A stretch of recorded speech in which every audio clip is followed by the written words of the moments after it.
ایک بات آپ اپنی اولاد کے متعلق یہ بھی سمجھ لیں کہ یہی اولاد آپ کے لیے صدقہ جاریہ ہے۔ اگر آپ نے اپنے بچوں کو ان مدارس کے اندر داخل کر دیا اور یہ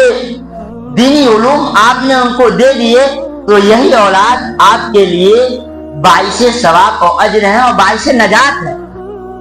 اذا مات الانسان انقطع عمله، جب انسان مرتا ہے تو اس کا عمل منقطع ہو جاتا ہے، لیکن اگر اس نے نیک اولاد چھوڑ کر اس دنیا سے گیا ہے تو فرمایا کہ جب تک وہ نیک اولاد دنیا میں ہے تو ظاہر سی بات ہے کہ وہ نیک اولاد ہے اور اس کے اندر دین کا علم ہے تو اس کو پتا ہے کہ میرے والد کا مجھ پر کیا حق ہے۔ جب والد کا حق اسے پتا ہوگا تو ظاہر سی بات ہے وہ دنیا میں رہ کر اگرچہ والدین اس دنیا سے چلے جائیں تو اپنے والدین کے لیے وہ دعائیں برابر کرتا رہے گا، کیونکہ وہ نیک اولاد چھوڑ کے گیا۔ اور جب برابر اپنے والدین کے لیے دعائیں کرتا رہے گا تو فرمایا کہ ان کی دعا کی بدولت اللہ رب العزت ایک والد کو یا والدین کو جہنم سے آزاد فرما دے۔